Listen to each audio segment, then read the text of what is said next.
So I mean, in many ways, this is kind of the same book, but it's completely fucking different as well. Because this one is about football, or more particularly, what footballers do when they want to express themselves.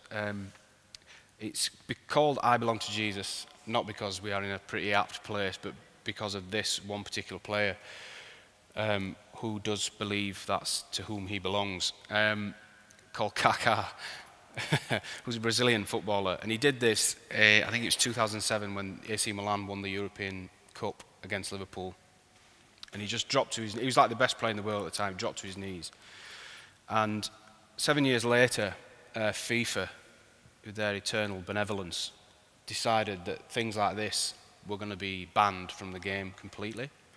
And they actually said whether it was, charitable or good-natured, there was no room for it in the game whatsoever. And the reason we called it that book, because we wanted to gather all the best examples of all these celebrations, because it felt to me like a form of censorship. And you have to understand, or I'm sure you don't, well, you don't have to understand at all, because I'm sure you all share the kind of common held belief that you think of football, you think a young, rich, selfish twat. That's kind of a common held belief, I think, of a lot of what modern day footballers are. They don't think of Stanley Matthews finishing his plumbing shift and then going to play and kick 10 bells of shit out of everyone, score a worldie and then go back. They don't. They think of these rich people that are really isolated. And they are, it's become such a commercially slick organisation now, football as a whole, that they're off limits. You can't speak to them. Everything's policed. You watch their interviews, it's all scripted. Agents are behind them, or members of the clubs telling them what to say and when to say it. Even Twitter, there's even been instances where they copy and paste what they've been sent in a text message and just tweet it out, and it says, say something like, didn't win today, but here's 3 points. Or they tweet pictures of the fucking car after they've been tanned 6-1. And this, for me, was the last kind of channel that we had of what they were like as people, because a lot of people forget they're just young people, and we were all probably, we did some things we probably regret when we were young, and we were all a bit of, dickheads, really. You are, that's what you do when you're young, you find yourself. And to stop this kind of stuff, I think, was really, really wrong, and I think it's just sanitized the whole thing. So we decided to collate the best, and I just wanted to show you a few. This one's a Uruguayan striker. I'm not going to attempt to pronounce his name. And I love this. This is like a tapestry that he had. Now, this has gone through about 5 iterations. The original was his dad's original shirt combined with the first shirt when he ever played for Uruguay, and he sewed them together, and then he used to wear that underneath his strip. And then, of course, he outgrew that, or it fucking melted off him or something. And then he cut things out of that, and then and then the kids went on there, and and he puts the badge of every club he's ever played for. And this guy holds the record for the most clubs ever played for by one player. So he's fucking littered with them. And he just sews, every time something happens, he sews a little new one on there. And I love that. And he takes it off after every game or when he scores. But he's even used it to incite violence, which is deplorable. But again, for the sake of argument, he was playing in Brazil, and he used to play for the team he was playing for, who they were playing against, were their rival. So he ran up to him after he scored, and it was like, there it is, look, their badge. And they fucking rioted. So these things have power, this is expression. But I love that, he's kind of curating his own identity, and it's really important to him. And I know sports and superstition go a long way, but what a lovely visual gesture, I think. This is really, really different. But this is an Italian one from Sampdoria, and this is the captain.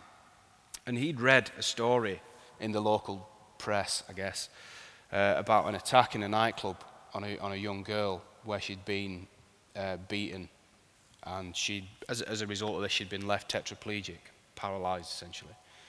And he read about this, and he just decided that he asked a member from Sampdoria, from his club, to put this T-shirt together, which says "For Chiara, the Samp," which is Sampdoria, we're rooting for you. And he just took it off after the game had finished.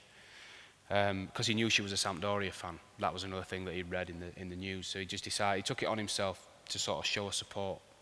And again, this person's in a position of power within you know, a lot of people, and influence rather than power. But this thing, there she is, Chiara. The whole community started rallying around her and doing fundraisers, and they all used and modified that same statement for Chiara. Insert name here is rooting for you, and it went all around her sort of local community. Restaurants did it, bars did it, and she got a lot of momentum, and now she's a campaigner for disabled access and disabled rights in that city. And I think that's an amazing story, and that just comes from one person allowing to sort of express themselves, which is now banned. And Mr. Rooney, another favourite of mine. Not, you know, I'm a Barnsley fan. You know, I've got no things with Rooney. The thing I love about this is you have to realise he's obviously at some point gone, pass me that marker, mate, and sat somewhere and done this. And when you see him on, it's just they've scrolled something like "Happy Birthday, Ma'am" or something, and they've gone, you know.